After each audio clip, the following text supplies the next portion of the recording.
Oh, for gosh sakes.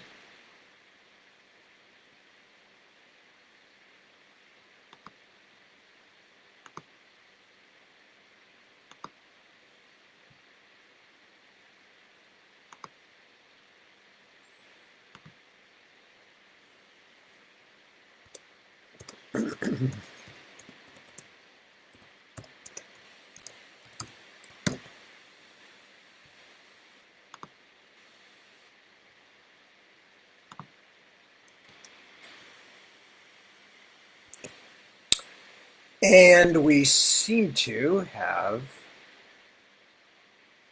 liftoff. Um, or something. Anyway, sorry, there's always got to be that weird minute at the beginning because I have to go and put the URL for where the reading is on the other two social media accounts.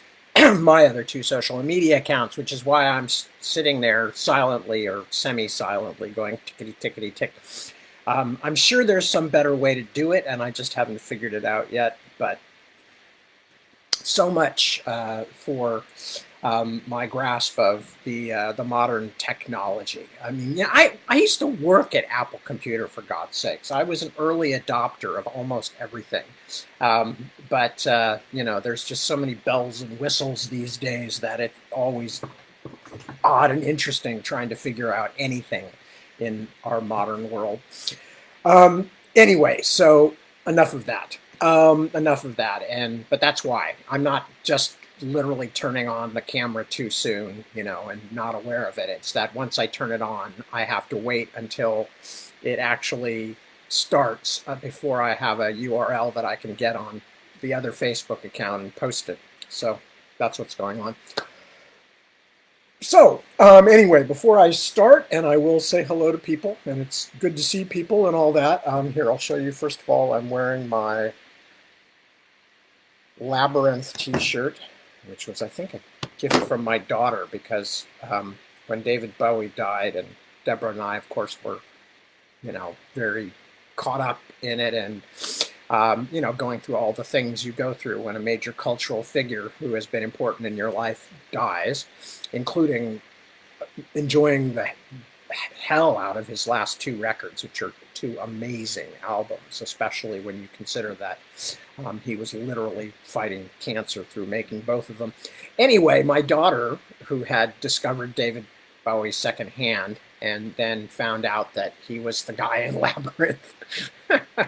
It's hilarious, you know, an entire social movement and decades of change and, you know, worldwide fame. And but to my daughter, he's like, oh, that's the guy in Labyrinth, right? So, you know, she knows better now, obviously.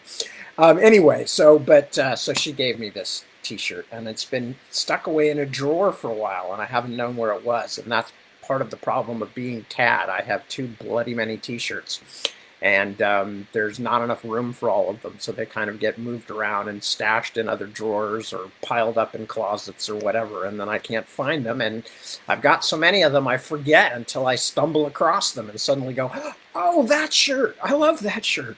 Anyway, that happened to me with the Labyrinth shirt today. Anyway, so I'm not going to delay too long for reading, although I am going to say hello to whoever has showed up. It's been, we're all fine, you know, no major negative stuff here. It's been kind of a crap week otherwise for me, for a variety of boring business and other reasons I won't bore you with, and which I wouldn't want to, you know, force other people to get involved in anyway. It's just stuff. But anyway, it's been a pretty crap week. So I'm very pleased to be here with all of you, and that is certainly one of the highlights of the week, or at least it threatens to be a highlight of the week. We'll see. It could still all go badly wrong. The cat who's sleeping next to me here could catch on fire. All the new cat. Whoops. All the new, can't even point at it properly, all the new cat litter that just arrived in the mail today and spilled all over the floor because the caps had come off in the box and the bottom of the box leaked. So as soon as I picked it up and carried it in, just went poosh. Anyway, that was not the bad bad stuff that happened last week. That was just a minor irritation. But anyway, so who knows? Things could still go extremely wrong, but I'm assuming that they won't, and that we will have some kind of limited, modest fun here. So there you go. Anyway, so let me just check in and see who is with me, and Holger is. And Holger says that he is melting. Oh, your beautiful wickedness. What a shame. I'm assuming that's because it's very, very hot. It actually was hugely hot here for a few days in this part of California. But that has gone, it's now crested and gone back to something more normal. So Wouter says, Guten Morgen. I'm sure I'm butchering the Dutch there. And from Iris too, and I say Guten Morgen to both of you. And Dirk, 29 degrees in Berlin. You have my sympathies. You definitely do. We had pretty nasty, I don't know what the Celsius would be, but we had some fairly nasty days here. And so I feel for you. Svan, you too. Hello, good to see you. Maria Jose. Hello, nice to see you. Chris, good to see you too. Hello, Jeremy. And Olaf. What a pleasure to see you both. Rosalba, good morning from Milan. How exciting it is to be able to sit here in front of my computer and know that there are all kinds of people in all kinds of parts of the world. Ilva, hi. Ilva is making an insider joke about having an important manuscript, and I'm very pleased you received it. I was worried it wouldn't all travel in the mail, because even split in half of what it eventually will be, it was still close to 1,000-page manuscript. Oh lordy. Anyway, so Ilva is referring to the as yet unnamed third volume of the now 4-volume, another one of Tad's 4-volume trilogies. Suffice it to say, we'll just pass lightly over that embarrassing detail. Carol, good morning, good to see you. Petra, hello, good to see you too. Andreas, good morning from Magpie and Andreas. Well, good morning to both of you, and a pleasure. Who else we got? Leah, hello, happy middle of the night to you too. Oh yes, it was a bit of a cliffhanger last time, wasn't it? Sorry about that, I just ran out of energy. Oh my God, wait till you see the 3rd volume. You want to see cliffhanger? I have a feeling my publishers actually are going to tell me, you're going to have to do something. You're going to have to add another chapter or 2 on, because it's going to be too dramatically cliffhangery, which is what they made me do with Dragonbone Chair back in the day. Anyway, so who else have we got here? I'm going to read, Chris. I'm going to read. Don't just be... Oh, you're talking to Ilva. Okay, I see. All right. Just Jeremy. Yeah, exactly. My fingers say sweet Adon. This typing will never end. Yeah, that's pretty much how it works. And I just been through the whole manuscript a couple of times in the last few days, just kind of collecting things that I could dispatch before I sent it out to the early readers. I'm just mind-numbed from having gone through 977 pages twice in a week. Anyway, Christine. Hello, Christine. Good to see you too. Berlin. God, you guys, you're all suffering and smothering in hot Berlin. I'm sorry to hear it, but I'm glad you're with me. Who else we've got here? Christopher. Yes, I agree. Christopher says the last album, I assume talking about David Bowie, is a marvel. It is, and the one before it is amazing too. Although I don't think he was as ill when he made that, but they're both staggering records. I didn't get to see the Glass Spider tour. I'm glad you did, Leah. That sounds great. And Hazel, my dear mother-in-law. Hello, sweetie. Good morning. How are you? I hope you're doing well. We're missing you, as always, and we talk about you a lot. And it's all nice stuff, just in case you were worrying about that. Christopher, hello. No, there's no such thing as too many T-shirts. Well, I don't know. I mean, we have had 2 or 3 people killed around our house in T-shirt avalanches, so some of them, their next of kin might disagree with you. Oh, Leah's just introduced her oldest to Bowie music. Excellent. let's see, who else have I said hello to everybody here? Christine, yes, I think I said hello, Christine. If I didn't, hello, Christine. I know I said hello to Petra.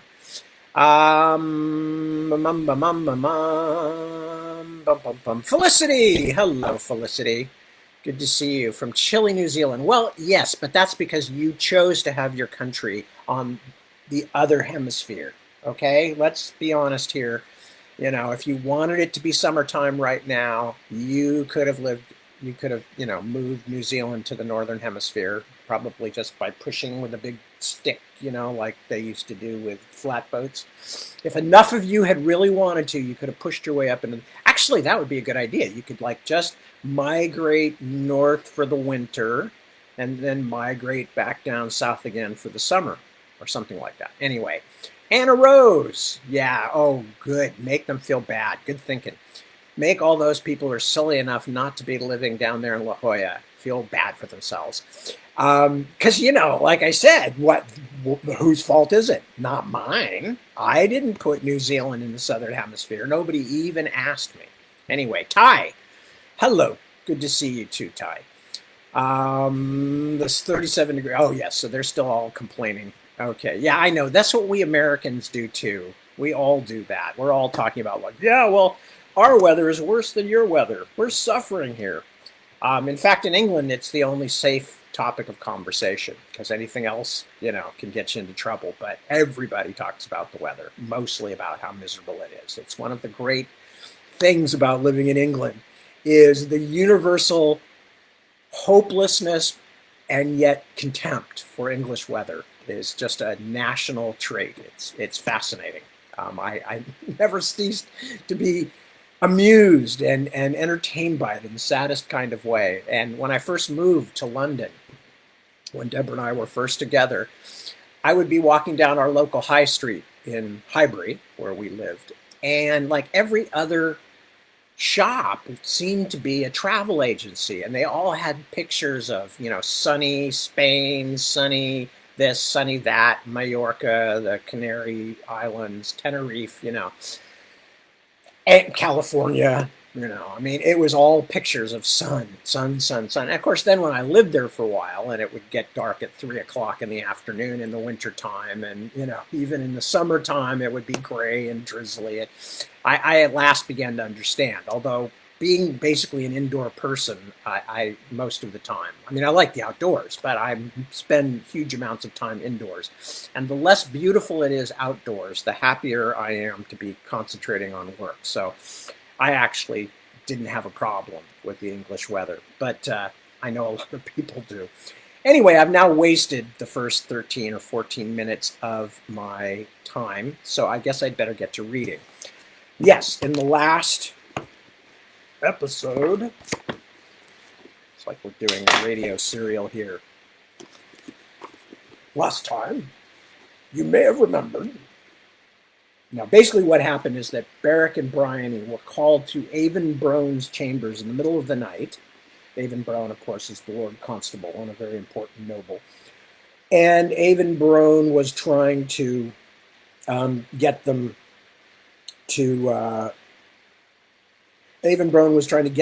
quietly over to his chambers in the castle. And Beric and Bryony, of course, are complaining about why they got woken up in the middle of the night. And wouldn't it have been better for them to come to him? And Brone said, well, basically, I have to show you something. And anyway, so I'm just going to start in here somewhere. So Avon Brone took them into his bedchamber and showed them there's a man being treated by Brother Okros, the physician, for bloody wounds in Avon Brone's own bed. Bryony's face was pale, as Beric felt sure his own was, but his sister swallowed and spoke calmly. Why is this man lying bloodied in your rooms, Lord Brone? And why is Brother Okros tending him? Why not our castle doctor? Chavin has been back several days. I'll explain everything in a moment, but I wanted you to hear this from the man's own lips. Turn him back over, Okros, I beg you. Then we will leave you alone to bind his wounds and give him whatever other physic he needs. Together, Brone and the little priest got the bearded man onto his back again. Okros held pieces of cloth tightly against the wounds on both sides.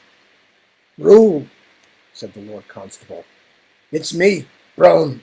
Do you recognize me?" The man's eyes flickered across him. "Yes, master," he grunted.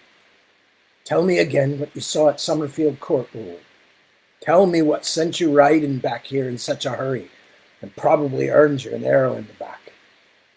Brone looked at the twins. "This man should have died on the road.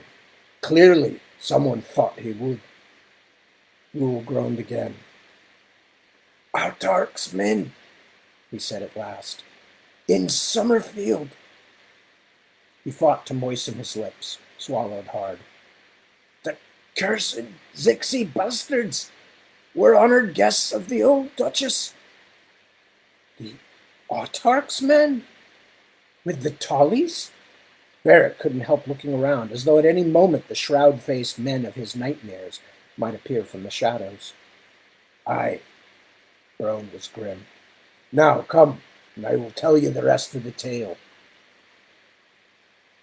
Paying the cold night its due, Brone had wrapped a blanket around his massive shoulders. Half his beard was covered. He looked like a giant from an old story, Barrett thought, like something that gnawed bones and toppled stone walls with his hands. How much do we really know about him? Barrett was struggling to keep his mind straight. He felt lightheaded, as though fever were plucking at him again with fingers both hot and cold. Our father trusted him, but is that enough? Someone has killed Kendrick. Now Brone tells us that Galen Tully has disappeared, and also that Galen's family makes alliance with the Autarch. What if the criminal is our Lord Constable himself? I might not like Tully. In fact, I never liked him, or his bloody father with his red nose and his shouting voice. But is it enough just to take Brone's word, or the word of his spy, that he's some kind of traitor? As if she shared his thoughts, his sister said, "We are certainly grateful for your efforts on behalf of the crown, Count Avon, but this is a bit much to swallow in one mouthful. Who is that man on the bed? Why didn't you summon the royal physician?" "More to the point, where's Galen?" Barrack asked. "It's convenient that he's not around to defend himself and his family." What Barrack felt sure was an angry light glinted for a moment in the Lord Constable's eye. Brone paused to drink more wine. When he spoke, his voice was even. "I cannot blame you for being surprised, Highnesses, or for being mistrustful. And for the last question, I have no answers. I wish I did." He scowled. "This has gone cold. The wine, I mean." He stumped to the fireplace and began heating the poker. "As to the other matters, I'll tell you, and then you must make up your own minds." He grunted, flashed a sour smile. "As you always do. The man Rule is, as you've guessed, a spy. He's a rough fella, not the sort I would prefer to use in a place like Summerfield Court, but I've had to make shift. Do you remember that musician fella, Robin Hulligan? Red hair?" "Yes," said Bryony. "He was a friend of old Puzzle's. He died, didn't he? Killed by robbers on the South Road last year." "By robbers? Perhaps. He died on his way back from Summerfield, within a few weeks after we heard that your father was prisoner, although even I did not think much of it at the time, except the inconvenience to me. It may or may not surprise you to learn that much of what I know about the Tollys and Summerfield came from Hulligan. He was close with many in the court there, and the old Duchess loved him. He was allowed to roam where he pleased, like a pet dog." You think he was killed because he was your spy?" Brone grimaced. "I do not want to jump at every shadow. The only certain thing is that since Robin's death, I have known little about what happens in Summerfield, and it has bothered me enough that I sent Rule. He has many skills and usually has little trouble finding work in a great house. Tinkering, fletching, acting the groom. These spies, Beric said slowly, do you have them in all the great houses of the March kingdoms? Of course. And to save your question, Highness, yes, I have spies in this household as well. I hope you do not think I could do without them. We've already lost one member of the royal family, which your spies did nothing to prevent. Brown looked at him coolly. No, Highness, they did not. And I have lost many nights' sleep thinking about just that, wondering what I might have done more carefully. But that does not change what is before us. Rule is a careful man. If he says there are agents of the autarch at Summerfield Court, I believe him, and I suggest very strongly you do not dismiss what he has to say. Before we go on, Bryony said, I still wish to know why that priest was seen to him, not Chavin. Rowan nodded. Fair enough. Here's the answer. Brother Okros was not in the castle when your brother was killed. Chavin was. What? Bryony sat up straight. Do you suspect Chavin of my brother's murder? A brutal stabbing? He is the family physician. Surely if he wanted Kendrick dead, he could poison him, make it appear an illness. She broke off, looking suddenly at her twin. It took him a moment to understand her thoughts. But I'm alive, Beric said. If someone tried to kill me, they failed. That's all the same, he did not feel well.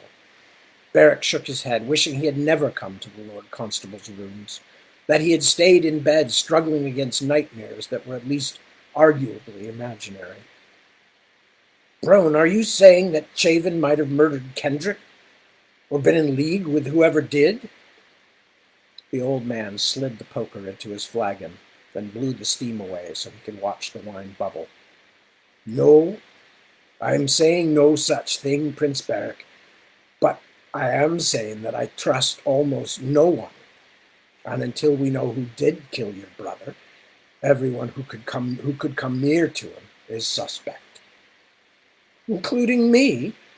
Beric almost laughed, but he was furious again. Including my sister? If I had not had you watched, yes. Avonbrone's smile was a grim twitch deep in his beard. The next in succession are always the likeliest murderers. Take no offense, my lord and lady. It is my duty. Beric sat back, overwhelmed. So we can trust no one except you. Me, least of all, Highness.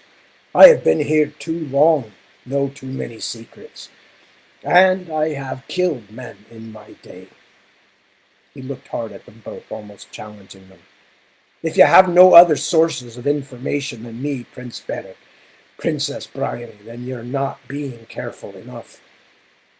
He stumped back to his stool. But whatever else you may learn tonight, this news of the autarch's men in Summerfield is very grave. And of that there is no question. I cannot but fear that Galen Tully's disappearance may have something to do with it. And certainly someone took enough of a dislike to Rule to put an arrow in his back as he rode up the Three Brothers Road, heading back here. If he were not a tough old soldier and made mostly of sticks and leather, we would not have this information. Bryony drank her wine. She was pale, miserable. This is too much. What are we to think? Think whatever you like, as long as you do think. Brone grunted in discomfort as he tried to find a more comfortable position. Please, understand I have no serious reason to doubt Chavin's loyalty. But it is an unfortunate fact that he is one of the very few people in the castle who knows much about the autarch. Did you know his brother was in the autarch's service? Beric leaned forward. Chavin's brother? Is this true? Chavin is Eulosian. You knew that, I'm sure, but you did not know that his family was one of the first to welcome the autarch into Eulos, the first conquest of this in our lands of Ion. The story is that Chavin fell out with his brother and father over just that matter, and fled to Hyrosol, and that is why your father, King Olin, brought him here, because he knows many things more than just how to visit the ill, not least the gossip that his own family brought back from the Zixian court. He's never shown himself to be anything other than loyal, but as I said, from my point of view, it is unfortunate that he is one of the few who knows much of the autarch. One of the few others with any direct knowledge is locked in the stronghold even as we speak. Shazo, said Bryony heavily. The same. He fought the autarch and lost. Well, in truth, he fought against this autarch's father. Then later he fought your own father and lost. Even if Shazo were not, in all likelihood, your brother's murderer, I do not know how much use his advice would be. Almost anyone can advise on how to lose battles. That is not fair, Bryony responded. No one has beaten Zis. Not yet. So no one can give any better advice, can they? True enough. And that is why we are speaking now, just you two and I. I fear the threat from the south more than I do any fairies on our doorstep. Rowan reached into his pocket and pulled out a pile of creased paper. You should read this. It is your father's letter to your brother. He mentions the autarch's growing power. Bryony stared at him.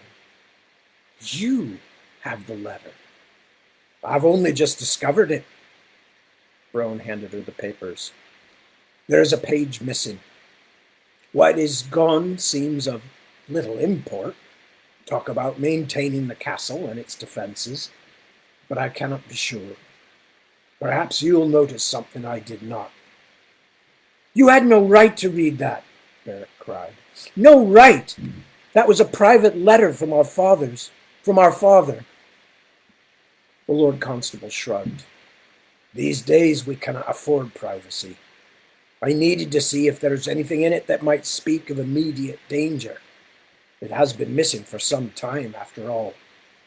No right, Barrack said bitterly. Was it his imagination, or was Brone looking at him oddly? Had there been something in the letter that made the Count of Land's End suspect Barrack's secret? Bryony looked up from the letter. You said you found it. Where? And how do you know there's a page missing? The letter was in a pile of documents Ninor left for me in my workroom. But he says he knew nothing of it, and I think I believe him. I believe someone crept in and slipped it among the other papers on my table, perhaps because they wanted to make it look as though Ninor or myself had taken it in the first place. Perhaps even implicate us in... He frowned. I also read it because I wondered if it had something to do with your brother's death, of course. The missing page? He leaned over and shuffled through the pages with his thick forefinger. There. This page ends with Father talking about the fortifications of the inner keep. Bryony squinted, turning between the two pages of the letter. And the next page he is finishing up, asking us to have all those things done. You're right, there is something missing. Tell Brone to remember the drains. What does that mean? Waterways. Some of the gates on the lagoons are old. He was worried they might be vulnerable in a siege. He was worrying about a siege, Bryony said. Why? Your father is a man who always wishes to be prepared for anything. For some reason, I don't believe you, Lord Brone. About that, anyway. You're wrong, me highness, I assure you. The Lord Constable seemed almost uninterested, too tired to fight.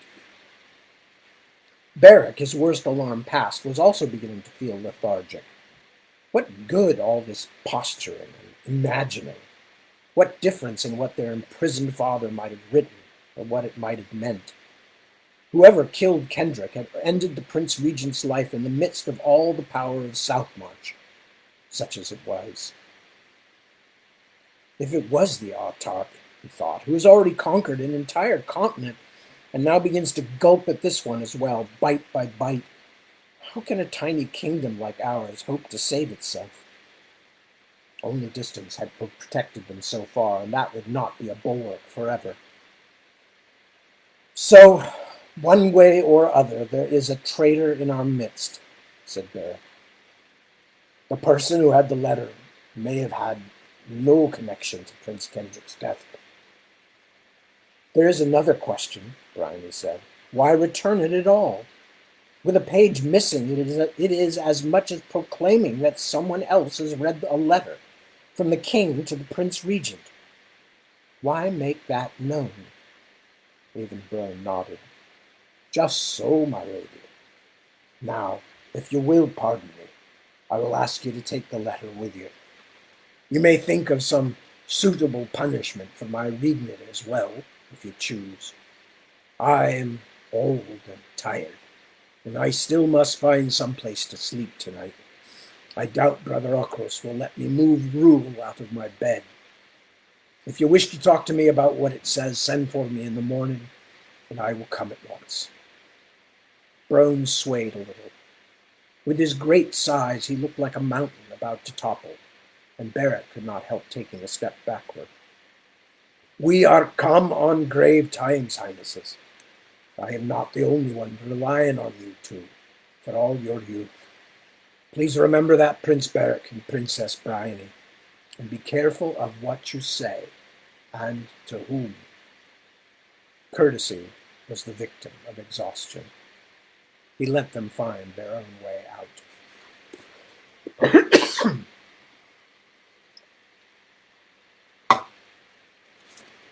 It was not proving easy to make a fire.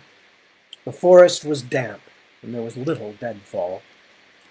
Ferris Vanson eyed the small pile of gathered wood in the center of their ring of stones, and could not help a longing look at the great branches stretching overhead. They had no axe, but surely an hour's sweaty work with their swords, and he and Colum Dyer might have all the wood they wanted. But the trees seemed almost to be watching, waiting for some such desecration. He could hear whispers that seemed more than the wind. We will make do, he decided, with deadfall. Colum was working hard at the pyramid of sticks with his flint. The noise of the steel striking echoed out through the clearing like the sound of hammers deep in the earth. Vanson couldn't help but think of all the stories of his youth, of the others who lurked in the shadowy woods and in caves and burrowed in the cold ground. Done it! Dyer leaned forward to blow on the smoldering curls of red, puffing until pale flames grew. The mists had cleared a little around them, revealing sky beyond the distant crowns of the trees, a sprinkling of stars in a deep velvety darkness. There was no sign of the moon. What time of the clock is it, do you think? Dyer asked as he sat up. The fire was burning by itself now, but it remained small and sickly, shot through with odd colors, greens and blues. We've been here for hours, and it's still evening. No, it's a bit darker. Vanson raised his hands before the fire. It gave off only a little heat. I can't wait for bloody daylight. Dyer chewed on a piece of dried meat. I can't wait.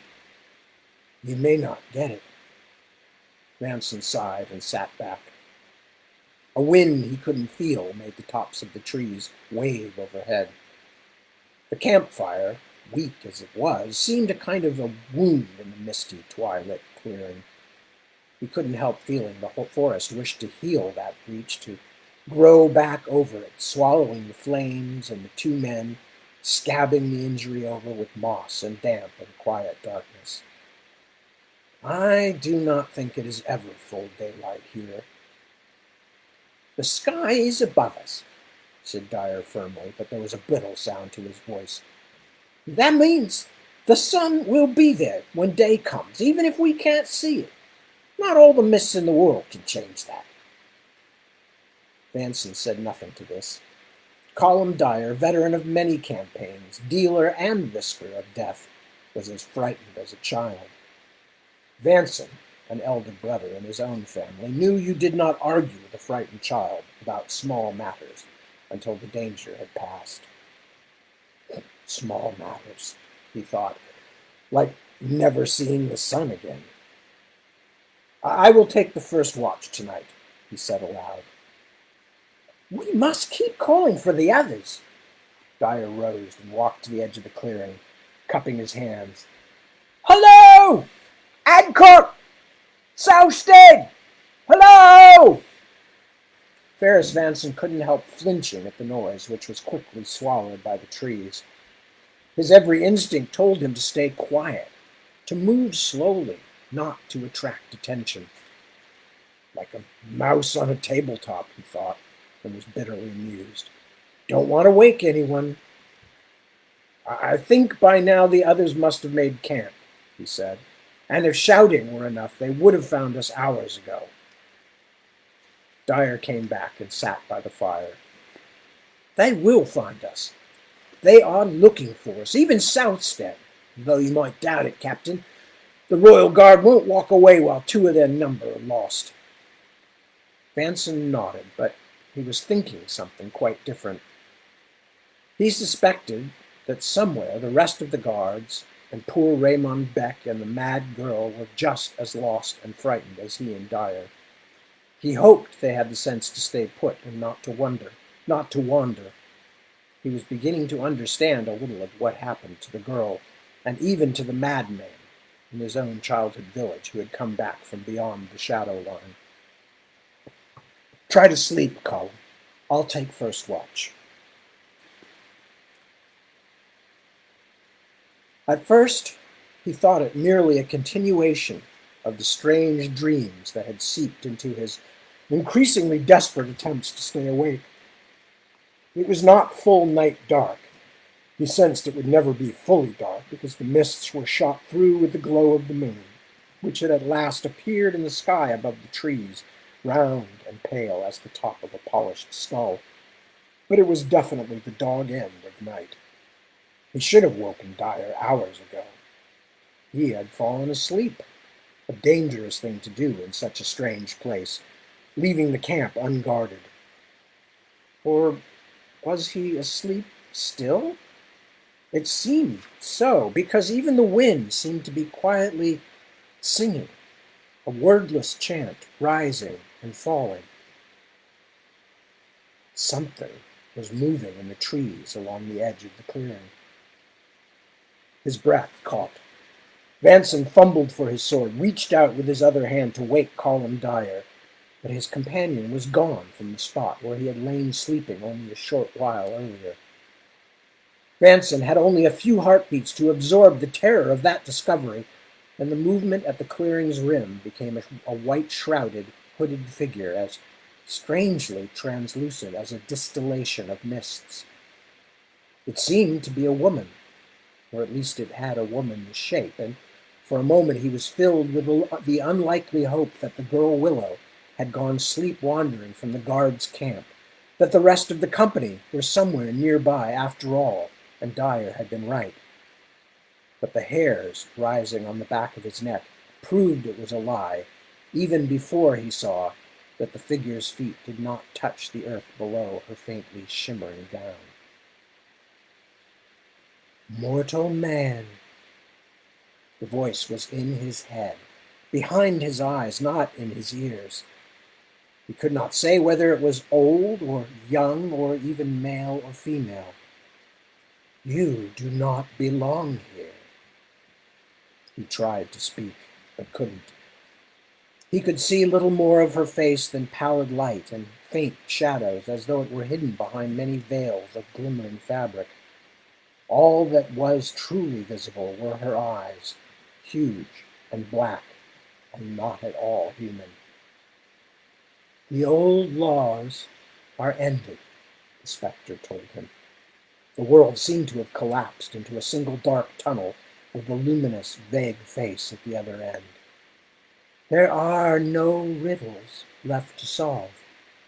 There are no tasks by which favors can be won. All is moving toward an ending.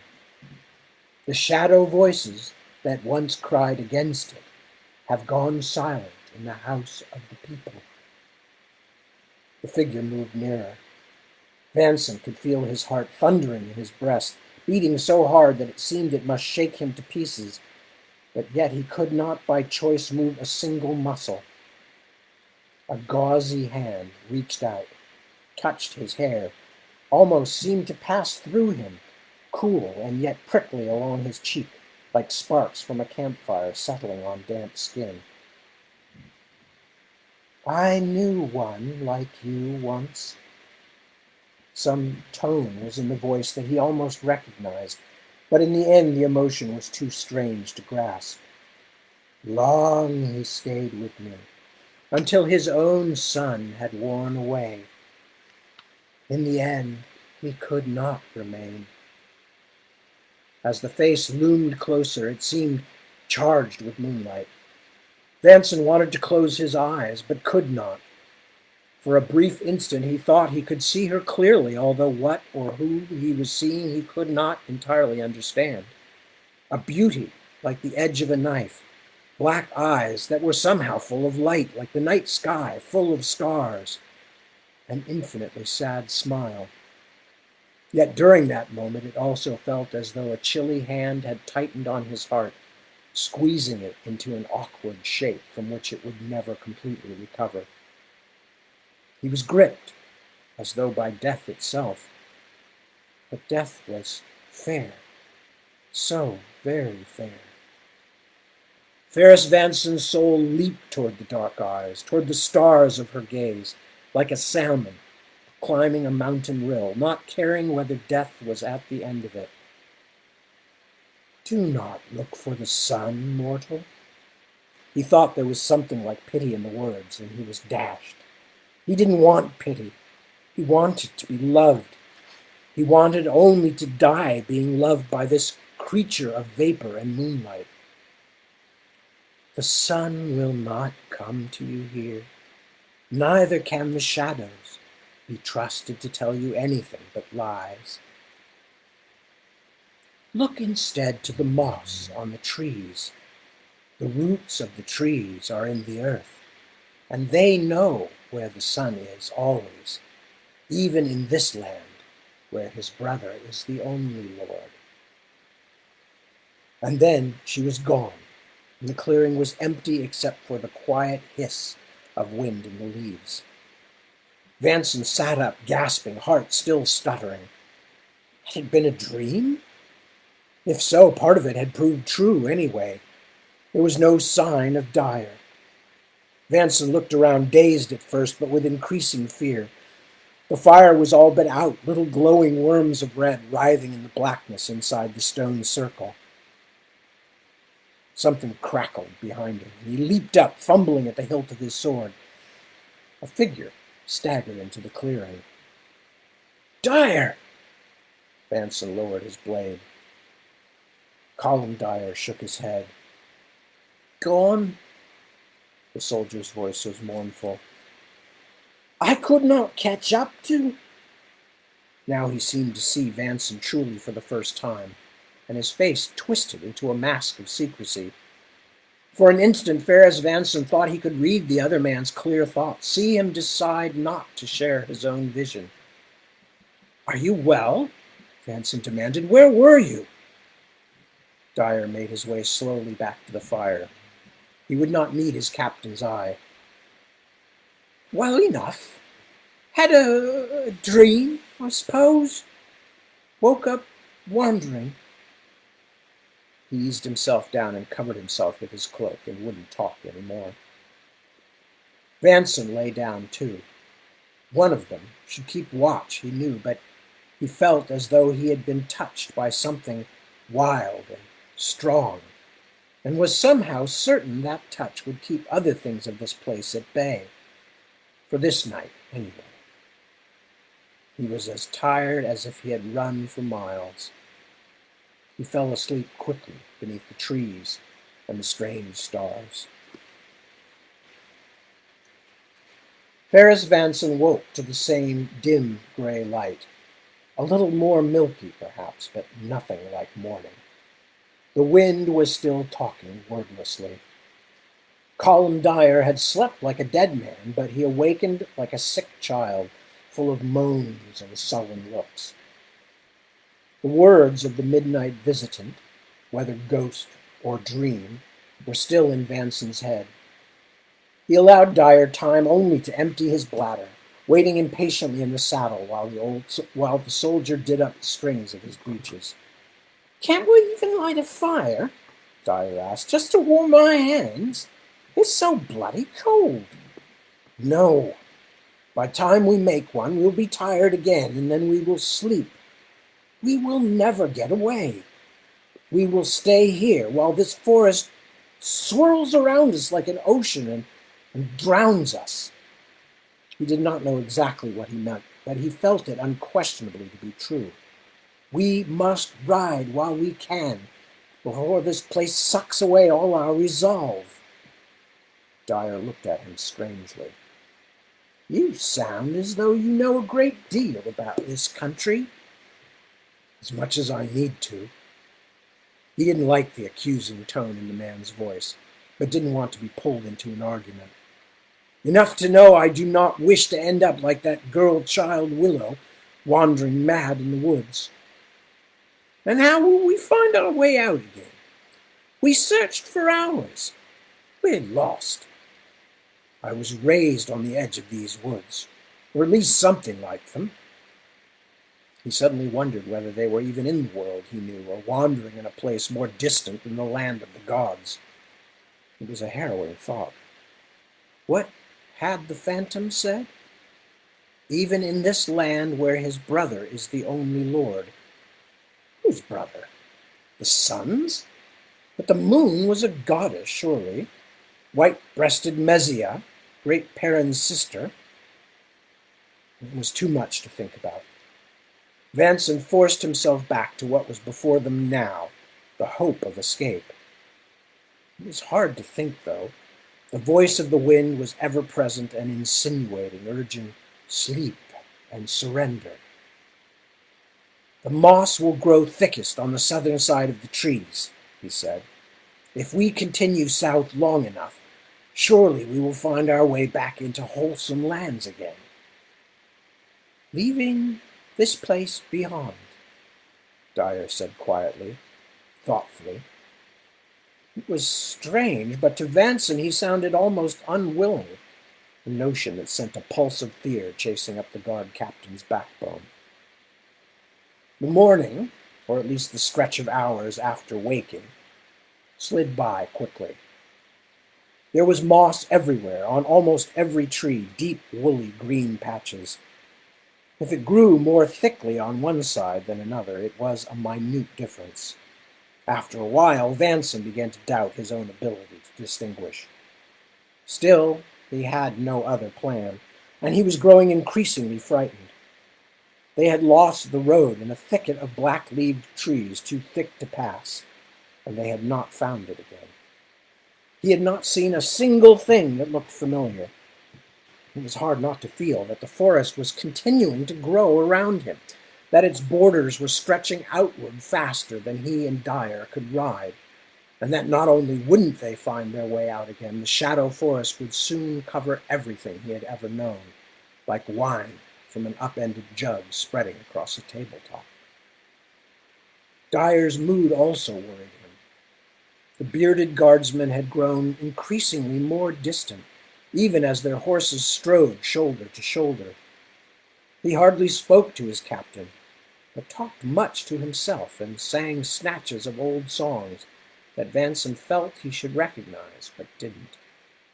Also, the man kept looking at him oddly, as though Dyer were harboring doubts of his own, as if he no longer quite recognized someone who had been his daily companion for years.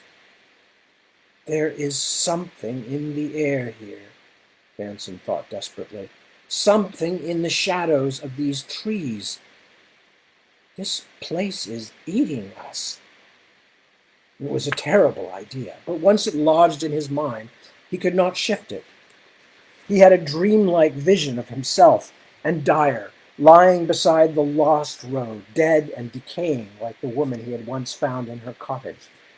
Yet it was not insects that would devour them, but the forest itself, tendrils of green growing into their mouths and noses and ears, seeds sprouting out of damp, dark vegetation from their bellies and skulls, filling the vaults of their rib cages.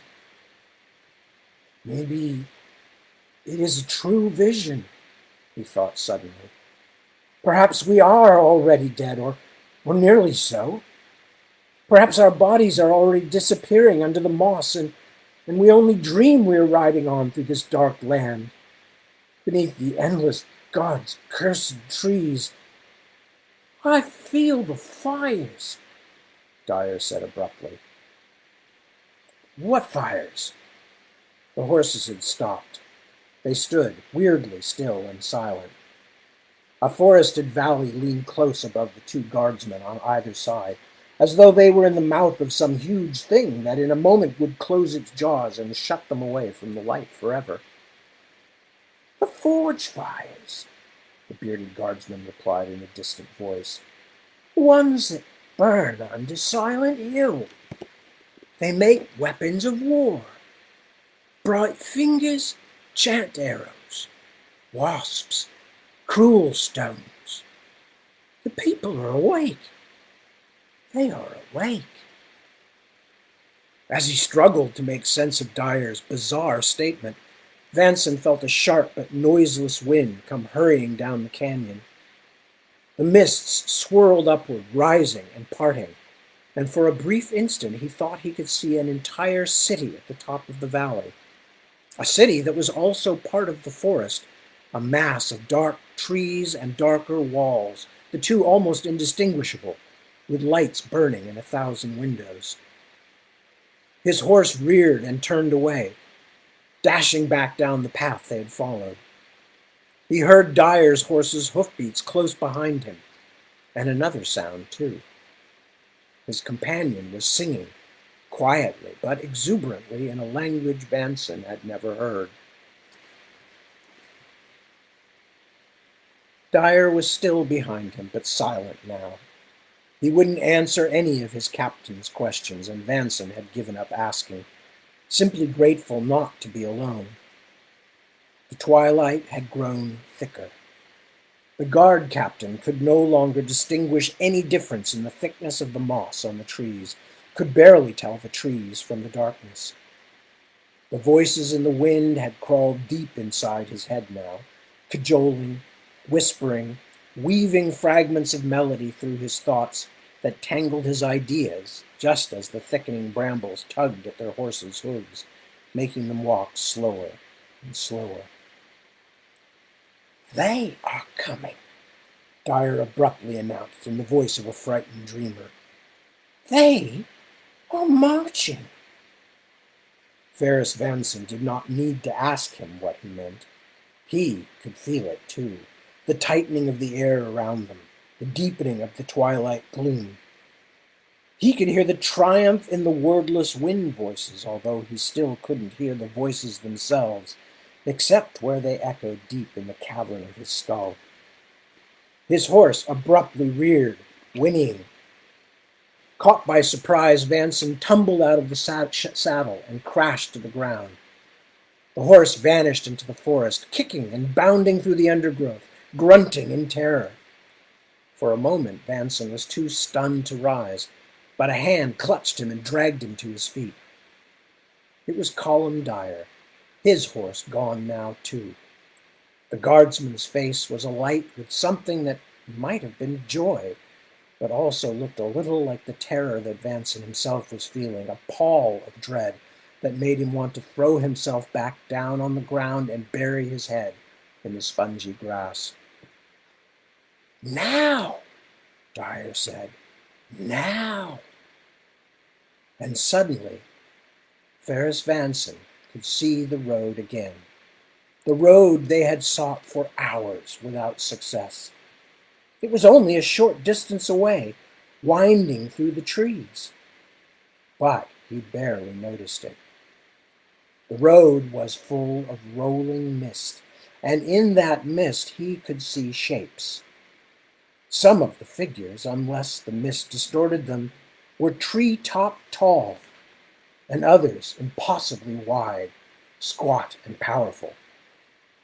There were shadow shapes that corresponded to no sane reality, and things less frightening but still astonishing, like human riders, dimly seen but achingly beautiful, sitting high and straight on horses that stamped and blew and made the air steam. Many of the riders bore lances that glittered like ice. Pennants of silver and marshy green gold waved at their tips. An army was passing, hundreds and perhaps thousands of shapes, riding, walking, some even flying, or so it seemed. Teeming shadows fluttered and soared above the great host, catching the moon glow on their wings like a handful of fish scales flung glittering into the air. But although Vanson could feel the tread of all those hooves and feet and paws and claws in his very bones, the host made no sound as it marched. Only the voices on the wind rose in acclaim as the great troop passed. How long was a sleep? How long was death? Vanson did not know how much time passed as he stood in amazement, too moonstruck even to hide, and watched the host pass. When it had gone, the road lay all but naked, clothed only in a few tatters of mist. We must follow them, Vanson said at last. It was hard, painfully hard, to find words and speak them. They are going south, to the lands of men. We will follow them to the sun. The lands of men will vanish. Vanson turned to see that Colin Dyer's eyes were tightly closed, as though he had some memory locked behind his eyelids that he wished to save forever. The soldier was trembling in every limb and looked like a man cast down from the mountain of the gods, shattered but exultant. The sun will not return, Dyer whispered. The shadow is marching. And since that's the end of the chapter, and we only have a minute or two left, I don't think I'll start a new one. But next chapter, that was chapter 27, chapter 20, and the next chapter is 21, The Potboy's Dolphin. So that will be coming up, at 7 p.m. this Sunday, which is today, at 7 p.m. I know those of you in Europe already know it's Sunday, but those of us here in California on the West Coast do not like to think of it as Sunday because it's still Saturday as far as we're concerned.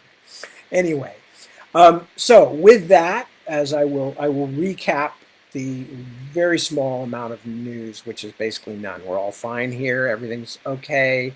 I had a tough week, but that's all right.